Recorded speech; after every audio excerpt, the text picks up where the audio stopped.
Tuhan Yesus, jamah hati kami dan jadikanlah hati kami tanah yang baik, yang subur, yang sebentar akan ditabur benih firman-Mu, sehingga firman Tuhan boleh tumbuh dan pada waktunya Tuhan untuk berbuah, dan kami siap untuk ditaburi kebenaran firman.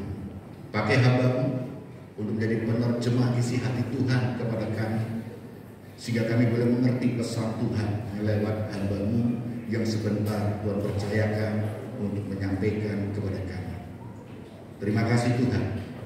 Segala kemuliaan, kuasa, kebesaran kami kembalikan dan kami persembahkan hanya kepada Tuhan, dan kami adalah milik-Mu dan kami siap dibentuk lewat kebenaran-Mu.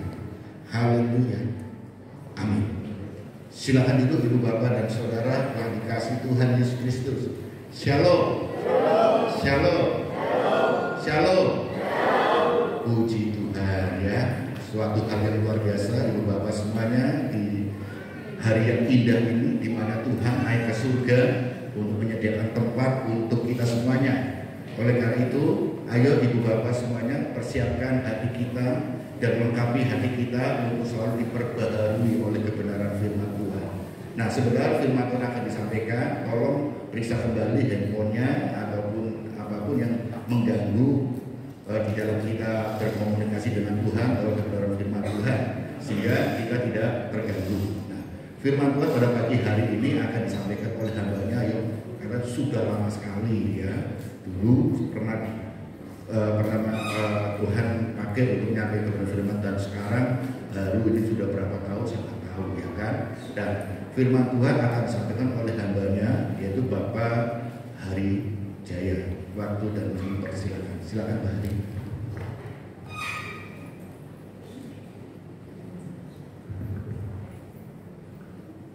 Shalom Bapak Ibu dan saudara sekalian yang dikasihi Tuhan. Sebelumnya saya dulu pernah datang juga ya ke gereja ini, tapi saya kira sudah lama sekali. Saya hanya kenal 1-2 orang di sini. Tapi sebelum kita belajar firman Tuhan, saya itu bergereja di GPPS Sawahan dan sudah lama sekali, dan saya banyak terlibat di lingkungan anak muda. Tetapi sebagai informasi, saya bukan pendeta ya. Saya ini lebih banyak terlibat di dalam bisnis, dalam usaha.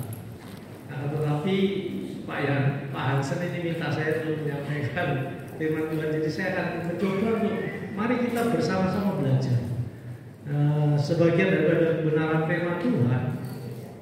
Karena firman Tuhan ini kalau kita lakukan sungguh-sungguh, itu memberikan implikasi dan dampak yang luar biasa di dalam hidup kita. Nah, mari kita membaca di dalam Kisah Para Rasul, karena hari ini kita memperingati hari kenaikan Tuhan Yesus ke surga. Mari kita lihat di dalam Kisah Para Rasul pasal yang pertama. Saya bacakan pasal pertama ayat yang ke-6 ya, sampai ke-11. Saya kira kita semua sudah sering membaca ini, karena tiap tahun kita pasti akan memperingati hari kenaikan Tuhan Yesus ke surga. Maka bertanya mereka yang berkumpul di situ, Tuhan, maukah Engkau pada masa ini memulihkan kerajaan bagi Israel? Jawabnya, Engkau tidak perlu mengetahui masa dan waktu yang ditetapkan Bapa sendiri menurut kuasanya. Tetapi kamu akan menerima kuasa kalau Roh Kudus turun ke atas kamu, dan kamu akan menjadi saksiku di Yerusalem, dan di seluruh Yudea dan Samaria dan sampai ke ujung bumi. Sesudah ia mengatakan demikian, terangkatlah ia disaksikan oleh mereka dan Allah menutupinya dari pandangan mereka. Dan ketika mereka sedang menatap ke langit waktu ia naik itu, tiba-tiba berdirilah dua orang yang berpakaian putih dekat mereka dan berkata kepada mereka, "Hai orang-orang Galilea, mengapa kamu berdiri melihat ke langit? Yesus ini yang terangkat ke surga meninggalkan kamu akan datang kembali dengan cara yang sama seperti kamu melihat dia naik ke surga." Bapak, Ibu, dan saudara sekalian, peristiwa ini adalah salah satu peristiwa yang sangat penting bagi kita umat Kristen. Mengapa? Karena Tuhan Yesus ternyata balik ke surga, naik ke surga. Dan coba kita bayangkan, kalau kita di sini bersama-sama banyak jemaat seperti ini, kemudian ada Tuhan Yesus yang manusia tiba-tiba terangkat ke langit tanpa menggunakan alat apapun. Kalau zaman dulu tidak ada pesawat, zaman dulu tidak ada jet kecil yang bisa dipasang di tubuh manusia sehingga manusia bisa terbang. Akan tetapi saya ingin memberikan perspektif ini ya, perspektif yang supranatural, perspektif yang ilahi. Kalau kita bayangkan zaman sekarang, kita bersama-sama jemaat di sini dan ada seorang yang bisa naik ke angkasa, ke langit tanpa bantuan alat apapun, apa yang akan terjadi? Seluruh dunia ini akan viral, semua orang akan heran. Nah, tapi walaupun belum tentu semua orang percaya, tapi ini kejadian peristiwa ini terjadi 2000 tahun yang lalu. Dan kita tahu pada zaman itu tidak ada alat apapun yang bisa menyebabkan manusia itu bisa terbang ke langit. Jadi kalau kita perhatikan, maka saya mengatakan peristiwa ini sangat penting bagi kita. Karena ini merupakan salah satu landasan yang terpenting bagi iman Kristen. Kita mempercayai bahwa Kristus itu adalah manusia 100%, akan tapi dia juga adalah Allah yang ilahi. Maka dia memiliki kemampuan, dia bisa terbang ke langit tanpa bantuan apapun. Bapak, Ibu, dan saudara sekalian, kalau peristiwa itu terjadi sekarang pasti viral di mana-mana. Akan tapi coba kita bayangkan, pada saat itu kalau kita baca firman Tuhan, maka kira-kira paling tidak 11 murid itu yang melihat, yang menjadi saksi pada waktu Tuhan Yesus itu di atas surga. Nah, kalau kita perhatikan selama 2000 tahun sejak Tuhan Yesus naik ke surga sampai sekarang, maka kita belum pernah mendengar, atau kita belum pernah membaca, atau kita belum pernah mendapat cerita dari orang lain bahwa ada seorang manusia yang bisa naik ke langit tanpa bantuan apapun. Jadi kalau kita perhatikan, kita lihat di internet, kita lihat di Google, kita lihat berita-berita, tidak pernah ada kejadian yang seperti ini. Itu kejadian yang sangat ajaib. Ini hal yang hanya bisa dilakukan oleh pribadi yang memiliki kekuatan di luar kekuatan manusia secara umum. Oleh karena itu, mengapa saya mengatakan ini peristiwa yang sangat penting. Saya ingin hanya memberikan perspektif kepada kita semua bahwa Kristus ini, bahwa Yesus ini bukan manusia biasa. Dia adalah Allah yang hidup.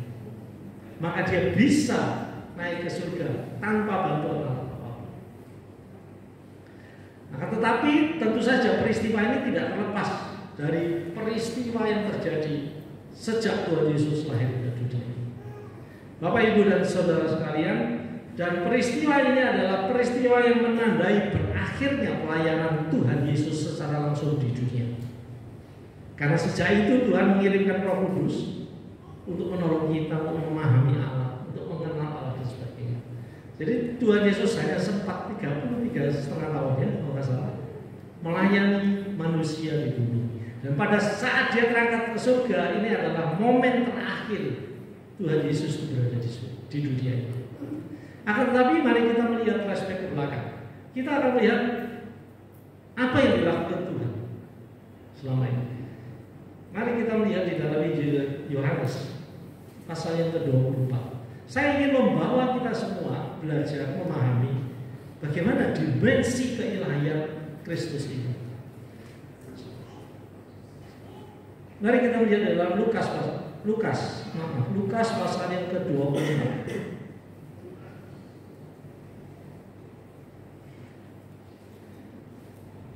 Sudah dapat? Dan pada hari Sabat mereka beristirahat menurut hukum Taurat. Tetapi pagi-pagi benar, pada hari pertama minggu itu mereka pergi ke kubur membawa rempah-rempah yang telah disediakan mereka. Mereka mendapati batu sudah terguling dari kubur itu. Dan setelah masuk mereka tidak menemukan mayat Tuhan Yesus. Sementara mereka berdiri termangu-mangu hal itu, tiba-tiba ada dua orang berdiri dekat mereka memakai pakaian yang berkilo-kiloan. Mereka sangat ketakutan dan menundukkan kepala, tetapi kedua orang itu berkata kepada mereka, "Mengapa kamu mencari dia yang hidup di antara orang mati? Ia tidak ada di sini. Ia telah bangkit. Ingatlah apa yang dikatakannya kepada kamu ketika ia masih di Galilea, yaitu bahwa Anak Manusia harus diserahkan ke tangan orang berdosa dan disalibkan, dan akan bangkit pada hari yang ketiga." Maka teringatlah mereka akan perkataan Yesus itu, dan setelah mereka kembali dari kubur mereka menceritakan semuanya itu kepada ke-11 murid dan kepada semua saudara yang lain. Perempuan-perempuan itu ialah Maria dari Magdala dan Yohana dan Maria ibu Yakobus, dan perempuan-perempuan lain juga bersama-sama dengan mereka memberitahukannya kepada rasul-rasul. Tetapi bagi mereka perkataan itu seakan omong kosong, dan mereka tidak percaya kepada perempuan-perempuan itu. Sesungguhnya demikian Petrus bangun lalu cepat-cepat pergi ke kubur itu. Ketika ia menjenguk ke dalam dan ia melihat hanya kain kafan saja, lalu ia pergi dan bertanya dalam hatinya, apa yang terjadi? Jadi saya mencoba melihat peristiwa yang terjadi kenaikan Tuhan Yesus itu jelas itu adalah hal-hal yang ajaib, mujizat, dan itu adalah hal yang ilahi yang tidak bisa dilakukan oleh manusia. Itu harus dilakukan pribadi yang memiliki kekuasaan dan kekuatan yang di luar kekuatan manusia, dan itu pasti Allah. Bapak, Ibu, dan saudara sekalian, kalau kita membaca di dalam Injil Lukas pasal 24 ini bukan rangkaian peristiwa yang berkaitan dengan kenaikan Tuhan Yesus ke surga. Mengapa? Tuhan Yesus tidak akan naik ke surga kalau dia tidak hidup. Karena sebelum peristiwa ini Tuhan Yesus disalibkan dan mati dan dikuburkan, dan benar-benar mati. Karena itu disaksikan oleh banyak orang. Itu disaksikan oleh tentara-tentara Romawi, disaksikan oleh mungkin ketua-ketua Yahudi dan sebagainya, sehingga dia mati dan dia masuk ke dalam kubur. Jadi secara manusia dia mati. Akan tetapi hal ilahi yang terjadi adalah ternyata dia bisa bangkit. Bapak, Ibu, dan saudara sekalian, rangkaian peristiwa ini menunjukkan kepada kita keilahian Kristus. Maka di sini ada banyak anak muda. Saya sering melihat di YouTube, saya melihat di internet dan sebagainya, di media sekarang ini. Banyak orang mengatakan bahwa Yesus itu bukan Tuhan, bahwa Yesus itu bukan Allah. Tapi coba tunjukkan kepada kita yang mempercayai bahwa Kristus itu adalah Allah, bahwa ada seseorang yang sudah mati kemudian bisa hidup kembali. Mati 3 hari dan kemudian hidup kembali, dan kemudian disaksikan oleh murid-murid Tuhan naik ke surga secara ilahi. Makanya anak muda jangan percaya kata-kata di internet dan sebagainya, informasi bahwa mengatakan bahwa Tuhan Yesus itu bukan Allah. Sebetulnya inilah yang menjadi dasar iman kekristenan kita yang paling kuat, yang paling penting. Mengapa? Bahwa Kristus itu mati dan bangkit dan naik ke surga. Kalau tanpa itu, iman kita adalah iman yang kosong, yang tidak berarti. Tidak ada gunanya kita mempercayai seorang pribadi yang mati, kemudian tidak pernah bangkit, tidak pernah tahu harus kemana dia pergi setelah kematiannya. Tetapi kalau kita melihat dua peristiwa ini menunjukkan kepada kita bahwa dia adalah pribadi yang 100% manusia, tapi dia mempunyai kekuasaan dan kekuatan ilahi yang tidak bisa dibatasi oleh kematian, tidak dibatasi oleh ruang. Anak muda yang dikasihi Tuhan, belajar memahami perspektif ini dengan jelas.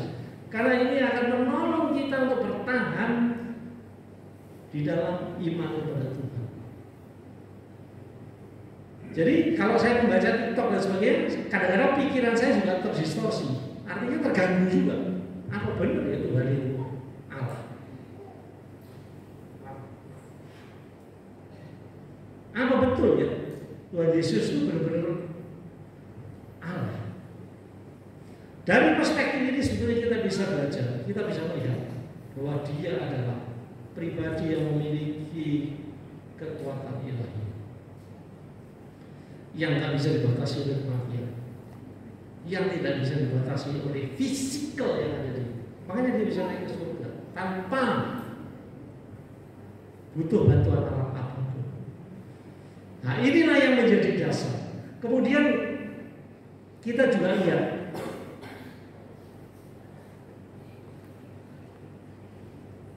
Tuhan Yesus menemui. Kemudian setelah itu yang terjadi, kalau kita membaca firman Tuhan, maka kita melihat di dalam Injil Lukas juga bahwa Dia bertemu dengan orang yang sedang berjalan ke Emmaus, menunjukkan diri, menampakkan dirinya.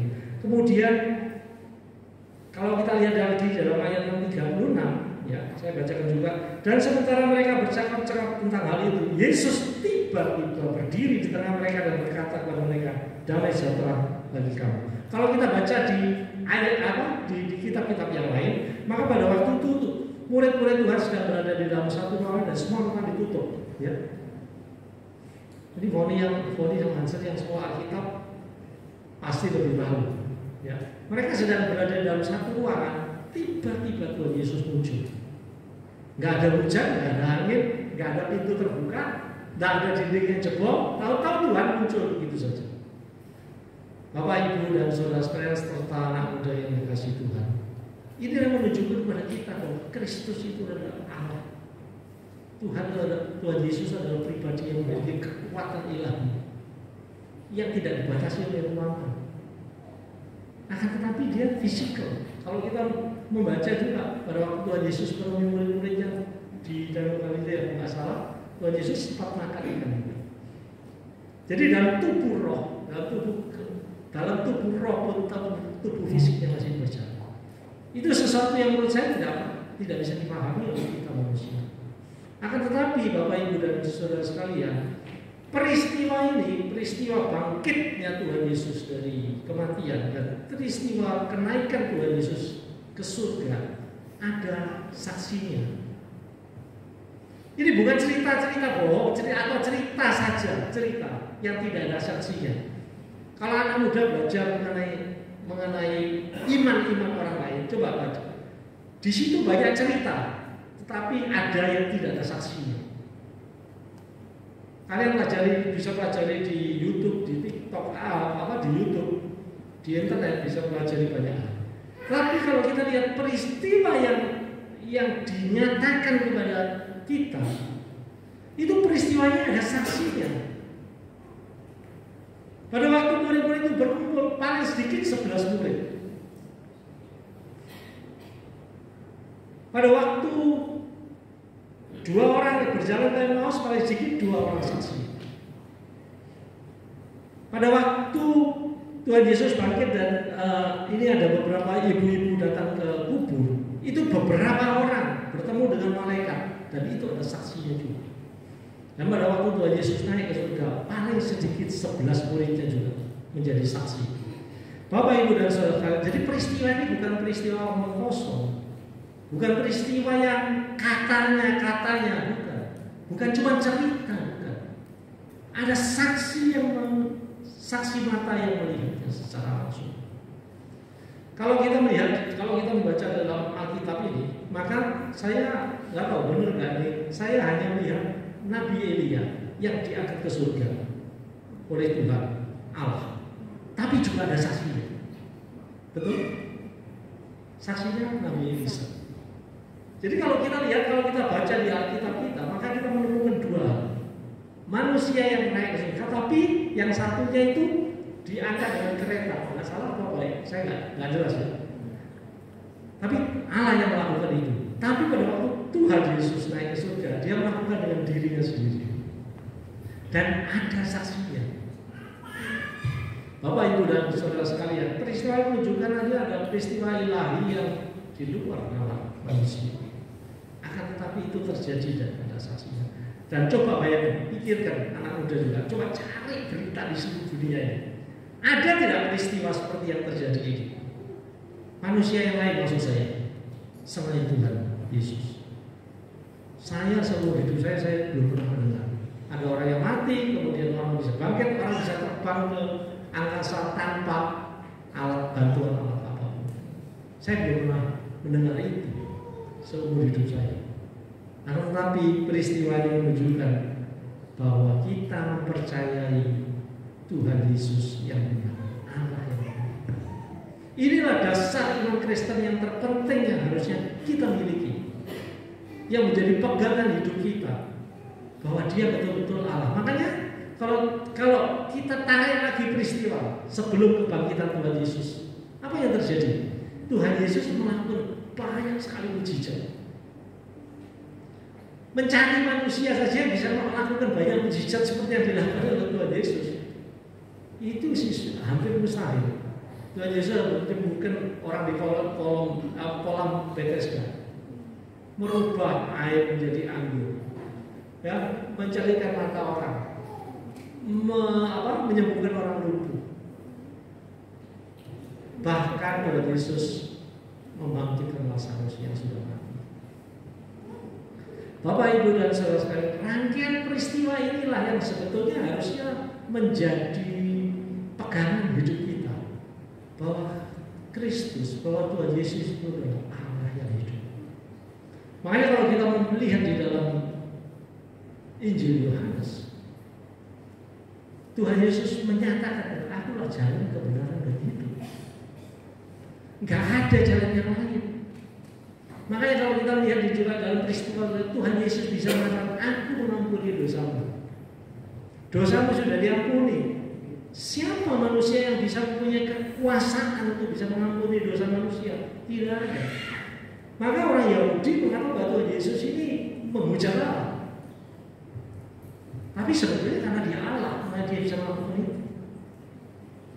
Bapak, Ibu, dan saudara sekalian dikasihi Tuhan, marilah kita benar-benar belajar memahami firman Tuhan. Saya selalu mencoba berpikir kritis mengenai apa yang terjadi, apa yang peristiwa-peristiwa apa yang terjadi di Alkitab, sehingga itu menolong saya untuk mengokohkan iman saya kepada Tuhan. Dan dari itu saya belajar tidak goyah menghadapi kondisi apapun, tekanan hidup dan sebagainya. Karena kita memiliki Tuhan yang benar-benar hidup, Tuhan yang benar-benar memiliki kuasa, dan Dia bisa melakukan apapun. Tidak ada limitnya, tidak ada batasnya. Maka Tuhan Yesus juga mengatakan, kalau kamu mau tahu lihat Bapa, lihat Tuhan Yesus. Ada Tuhan Yesus menganggap dirinya itu adalah Allah itu sendiri. Bapak, Ibu, dan saudara sekalian yang dikasihi Tuhan, makanya saya mengatakan bahwa semua jemaat kita yang ada di sini semua itu bersyukur kepada Tuhan. Mengapa? Karena ternyata kita dipilih menjadi umat pilihannya Tuhan. Akan tetapi kita harus hidup sesuai dengan firman Tuhan. Nah, saya akan bicara part yang kedua, bagian yang kedua. Untuk saya ingin memberikan sharing pengalaman saya. Bagaimana caranya kita bisa mengikut Kristus yang benar, supaya implikasi ilahi itu muncul dalam hidup kita, supaya kita itu hidup itu bukan sekedar jadi orang Kristen yang lemah, yang suka menyerah dan sebagainya. Tapi kita itu benar-benar memiliki anugerah Tuhan, kekuatan hikmat Tuhan untuk menghadapi dunia ini. Mengapa saya ingin menceritakan ini, Bapak, Ibu, dan saudara sekalian? Di zaman sekarang ini, hidup itu sangat sulit sebetulnya. Tekanan di sekeliling kita secara kita tidak sadar itu menekan hidup manusia. Kebutuhan akan materi, kebutuhan akan keselamatan, kebutuhan akan kesehatan, kebutuhan akan diterima orang lain. Kadang-kadang kalau kita nggak diterima orang lain aja kita merasa diri kita sedih, mungkin sakit hati dan sebagainya. Jadi kebutuhan-kebutuhan itu menyebabkan penyembahan kita kepada Tuhan, penyembahan kita kepada Allah menjadi melenceng. Maka Tuhan mengatakan bahwa kita harus mempersembahkan hidup kita itu total. Kita harus mengasihi Tuhan itu total. Tapi seringkali kita itu meleset. Nanti kita membaca di dalam kitab Mazmur. Ya, saya ingin kita belajar ini dalam kitab Mazmur pasal yang ke-24.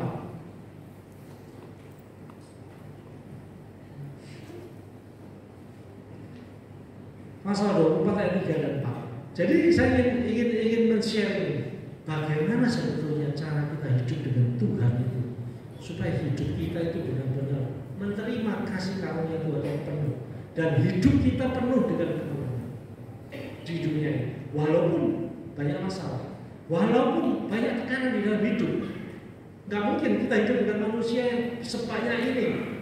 Tekanan itu makin tahun pasti akan makin berat. Bapak Ibu dan saudara sekalian, kalau saya cerita, sekarang umat manusia itu 8 miliar. Maka kebutuhan akan makanan, kebutuhan akan tempat, kebutuhan akan banyak hal menjadi makin sulit. Ini masih 8 miliar. Diperkirakan tahun 100 kalau nggak salah, diperkirakan jumlah manusia meningkat menjadi 16 miliar. Sekarang saja hidup manusia sudah kesehatan kita itu makin lama makin menurun. Ya, karena environment kita berubah makin buruk. Bayangkan kalau jumlah manusianya bertambah 2 kali lipat, apa nggak makin sulit? Maka kita harus belajar hidup benar di dalam Tuhan sesuai dengan firman Tuhan kita, supaya kita bisa bertahan. Kalau tidak, maka kita akan selalu jadi loser, selalu kalah di dalam hidup ini.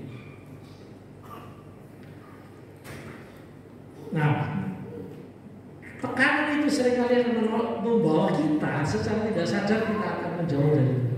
Makanya saya baca dalam Mazmur pasal 24. Bagaimana kita mengatasi? Siapakah yang boleh naik ke atas gunung Tuhan?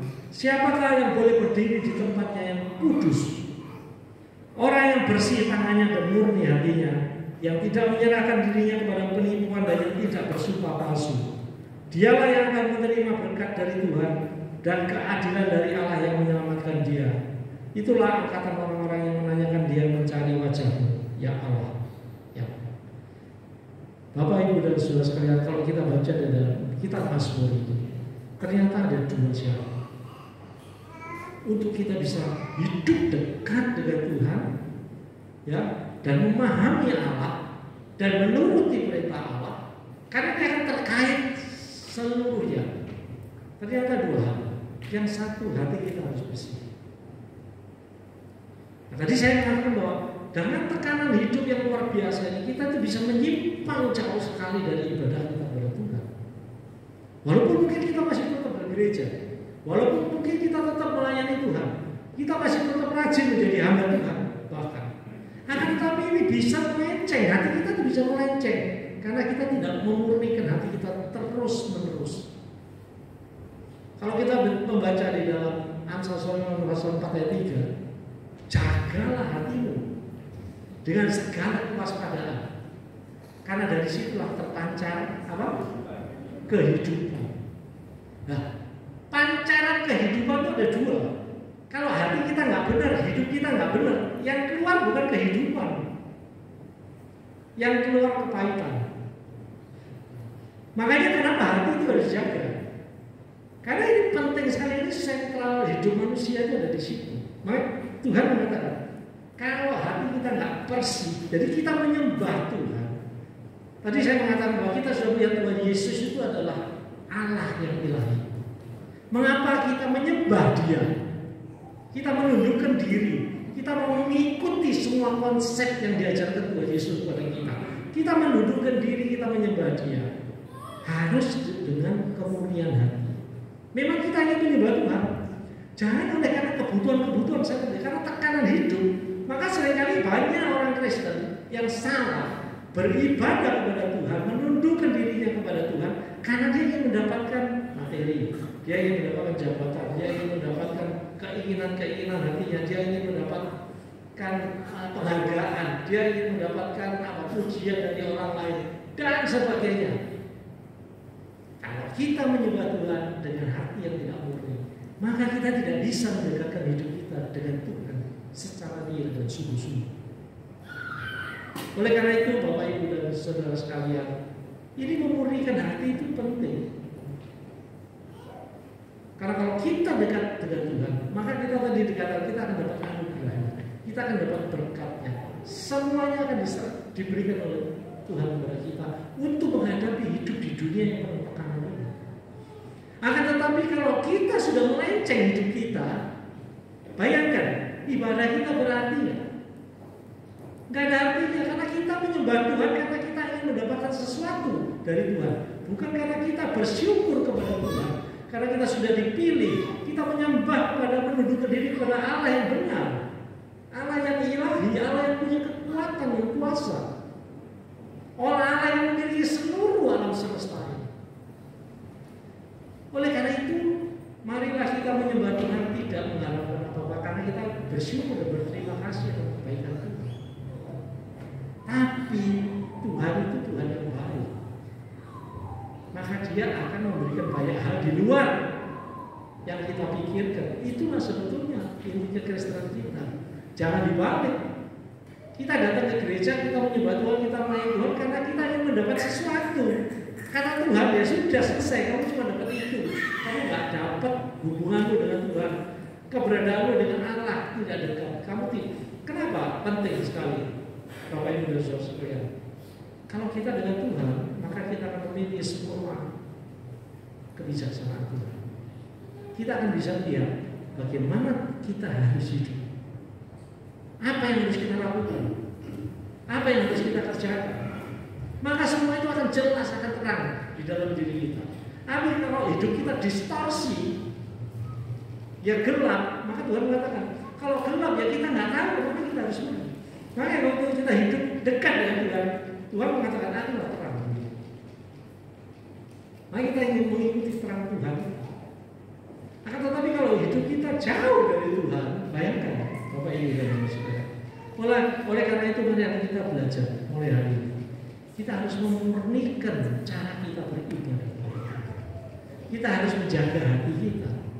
Karena di dalam kitab juga dikatakan dalam perjanjian lama, Bapak Ibu bisa lihat ya.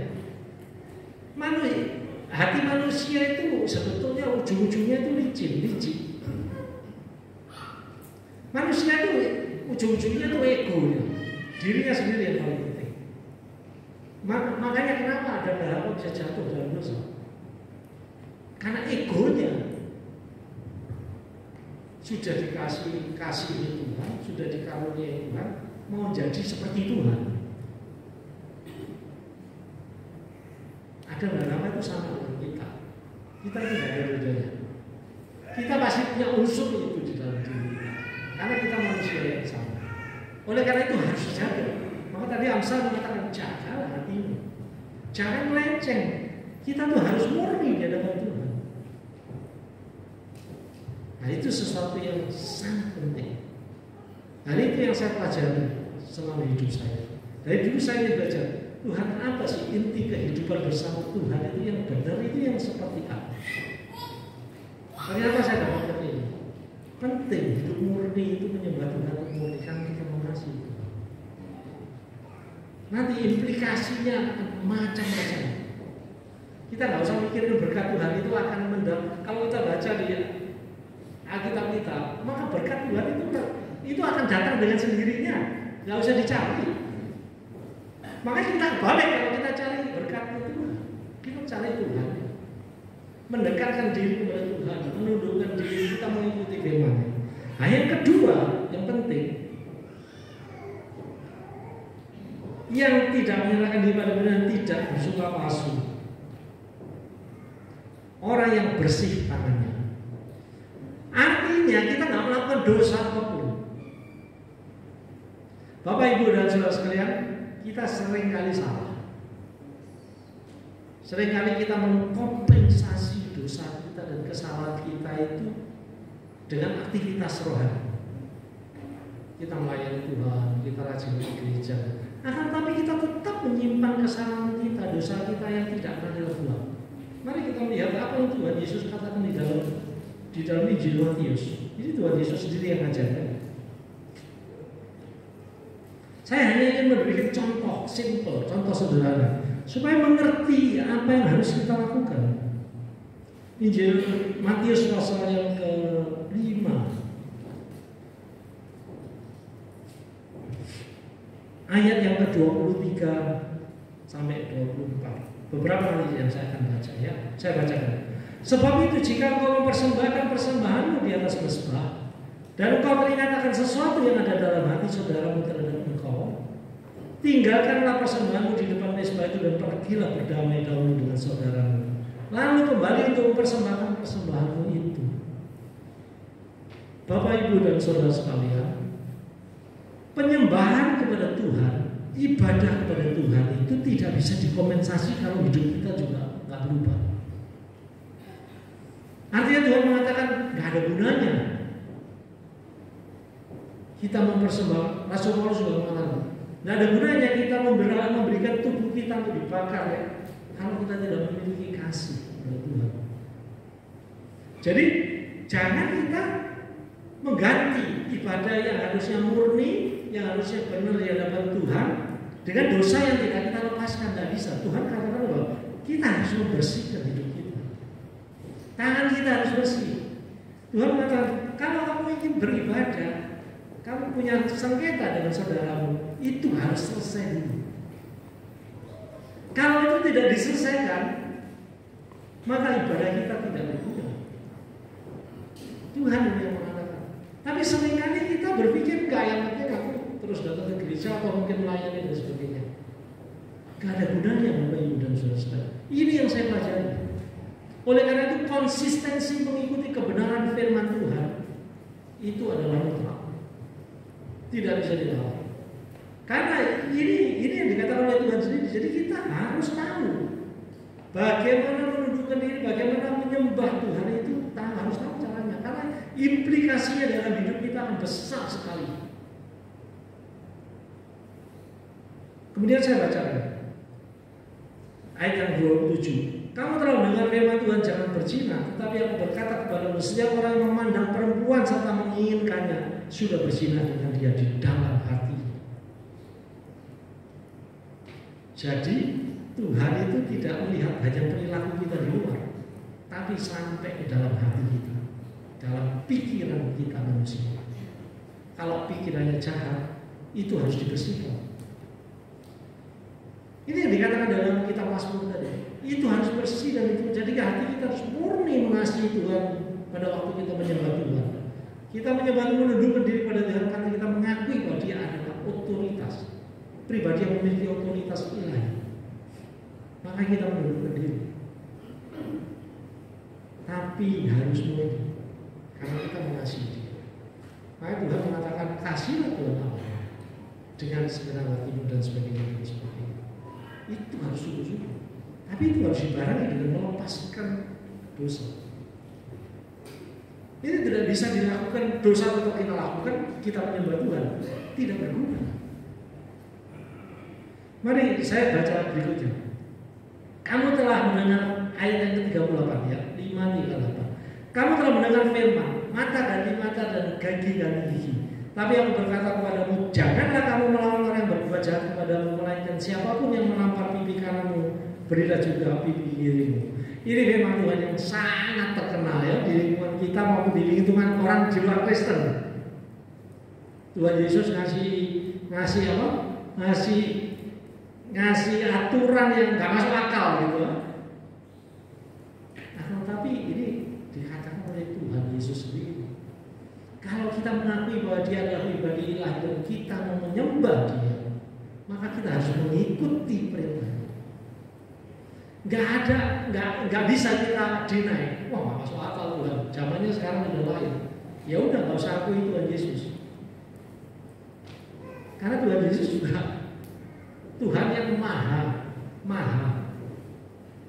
Sebetulnya dia tidak membutuhkan kita, tapi dia mengasihi kita. Itulah korban Kristus di kayu salib itu tidak bisa dibalas dengan apa. Kehidupan kita itu tidak cukup untuk membalas kasih Tuhan. Tapi untuk melakukan hal yang kecil-kecil seperti ini seringkali kita nggak mau, Bapak Ibu dan Saudara. Karena apa? Karena ego manusia. Kita mau hidup seenaknya kita sendiri. Kemudian ayat yang ke-43 dan 44. Kamu telah mendengar firman, kasihlah sesama manusia dan bencilah musuhmu. Tetapi aku berkata kepadamu, kasihilah musuhmu dan berdoalah bagi mereka yang menganiaya kamu. Bisa nggak? Harusnya bisa. Saya kadang-kadang prihatin. Zaman sekarang banyak umat Kristen itu menyembah Tuhan, rajin ke gereja, bahkan mungkin pelayanan. Akan tetapi dalam hidupnya masih ada kepahitan. Pahit kepada orang tua, pahit kepada saudara, pahit kepada teman sepelayanan. Saya itu seringkali, ini salah satunya saya bilang gak masuk akal buat saya. Bagaimana kita melayani Tuhan yang penuh dengan kasih, yang kita harus mengikuti norma itu, kita harus mengikuti hukum itu, akan tetapi hidup kita tuh berbeda. Gak masuk akal. Kalau saya bilang ini gak masuk akal nih, saya bergereja, bertemu banyak teman, melakukan hal seperti itu, ini adalah penyimpangan. Bapak Ibu dan Saudara sekalian, ini penyimpangan. Dan kita harus meluruskan itu di dalam jemaat. Kita harus meluruskan karena itu tidak sesuai dengan ajaran Kristus. Gak masuk akal, saya bilang aneh. Kemudian saya sudah bisa membayangkan bagaimana orang bisa memperoleh kasih karunia Tuhan dan berkat Tuhan yang penuh di dalam hidup orang itu. Kalau dia katanya mengakui Kristus, tapi tindakan dan tingkahnya tidak cocok. Makanya pada waktu Hansen, saya ini tidak pernah renungan di gereja, Bapak Ibu dan Saudara saya. Nah, waktu Hansen minta saya juga tergerak terus terang. Saya lama nggak ke sini, jadi saya saya. Tapi setahun ini yang cuma renungan satu kali di rumah doa ya. Even anak-anak muda yang dulu saya terlibat di dalamnya beberapa kali minta, sampai sekarang saya juga katakan nggak cocok ini, masa orang tua disuruh bicara di anak muda. Tapi sebetulnya saya kadang-kadang saya bilang gini, ya tema saya cuma ini, tema hidup saya itu seperti ini. Jadi kalau saya suruh renungan ya ini isinya, paling isinya nggak akan jauh dari ini. Kemurnian hati, tindakan perilaku yang benar. Kita menyembah Tuhan yang benar. Jadi hidup kita tuh sinkron. Kita tuh nggak munafik. Jadi kita munafik masa kita datang menyembah Tuhan, tapi kelakuan kita tetap tidak berubah, sama seperti orang dunia. Tapi itu bukan hidup yang mudah, itu perlu diperjuangkan. Dan anak muda harus belajar sejak dari muda. Saya lanjutkan ayat yang pasal yang ke-6 ayat pertama. Ingatlah, jangan kamu melakukan kewajiban agamamu di hadapan orang supaya dilihat orang, dilihat mereka. Karena jika demikian kamu tidak beroleh upah dari Bapamu yang di surga. Jadi apabila engkau memberi sedekah, janganlah engkau mencanangkan hal itu seperti yang dilakukan orang munafik di rumah-rumah ibadat dan di lorong-lorong supaya mereka dipuji orang. Aku berkata kepadamu, sesungguhnya mereka sudah mendapat upahnya. Tetapi jika engkau memberi sedekah, janganlah diketahui tangan kirimu apa yang diperbuat tangan kananmu. Hendaklah sedekahmu itu diberikan dengan tersembunyi, maka Bapamu yang melihat tersembunyi akan membalasnya kepadamu. Bapak Ibu dan Saudara sekalian, pelajaran firman Tuhan ini sebetulnya sangat jelas dan sederhana, simple. Tapi seringkali mungkin kita tidak sadar karena hati kita melenceng, bisa juga. Atau mungkin karena kita tidak mau sungguh-sungguh, bisa juga. Tetapi itulah yang saya ingin share pada pagi hari ini. Bapak Ibu dan Saudara sekalian, tidak ada gunanya kita menyembah Tuhan kalau kita tidak berubah. Karena kepenuhan anugerah Allah itu tidak akan sampai ke dalam hidup kita. Untuk menutup renungan pada pagi hari ini, saya ingin share. 30 tahun, 35 tahun yang lalu, saya dihina oleh seseorang. Di dalam hati itu rasanya sakit semua. Saya pikir banyak orang pernah mengalami hal seperti itu. Jadi ada seseorang yang menghina saya. Orang dekat sekali dengan saya menghina saya. Aduh, rasanya sakit sekali dihina orang. Tapi pada saat itu juga, siang itu juga, saya berdoa kepada Tuhan. Saya belajar, Tuhan, gimana caranya? Ini dalam hati ini sakit sekali. Karena kalau orang dihina, ya semua orang saya kira pernah mengalami ya seperti itu. Dari ada yang ringan, ada yang berat. Nah, saya berdoa kepada Tuhan terus, ya Tuhan memberikan hikmat di dalam pikiran saya. Ampuni. Maka pada saat itu juga saya berdoa kepada Tuhan dan saya mengatakan saya mengampuni orang yang menyakiti hati saya. Apa yang terjadi Bapak Ibu dan Saudara sekalian? Sejak saat itu sampai sekarang, saya nggak pernah bisa sakit hati sama orang. Kalau ada orang yang menyinggung saya dan sebagainya saya bisa memahami orang itu. Dan itu saya tahu itu bukan hanya kemampuan saya, tetapi karena saya mau melangkah bersama Tuhan. Maka sejak saat itu Tuhan itu memberikan saya kekuatan yang supranatural. Yang menurut saya inilah karakter ilahi yang muncul dalam hidup manusia. Secara nature susah mengampuni orang lain, itu yang menyakiti hati kita itu susah. Akan tetapi saya merasa itu kekuatan yang mengikut, yang menolong saya, baik di dalam pikiran maupun di dalam hati. Saya nggak bisa menyimpan kesalahan orang terlalu lama, nggak bisa. Dan saya belajar untuk terus mengampuni kalau ada orang yang bersalah. Bapak Ibu dan Saudara sekalian, itulah yang menolong diri saya. Hidup tahan di dalam tekanan hidup yang seperti apapun, dalam kondisi yang tidak baik-baik saja. Saya boleh cerita juga sejak tahun 2020 saya merasa saya diberkati Tuhan. Padahal 2020 kita tahu ya, krisis, kemudian 2022, sekarang 2025 dan sebagainya. Krisis itu selalu ada, tekanan hidup yang, karena saya di dunia bisnis. Akan tetapi sudah 4,5 tahun ini saya jalani. Saya tidak pernah mengalami kesulitan, walaupun di dalam perjalanannya tidak mudah.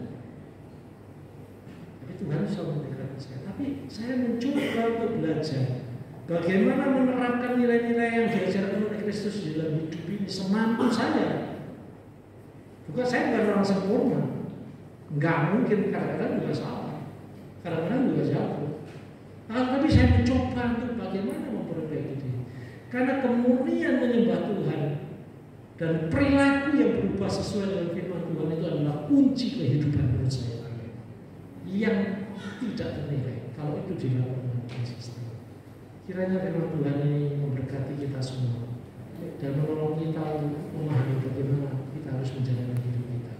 Tuhan Yesus memberkati.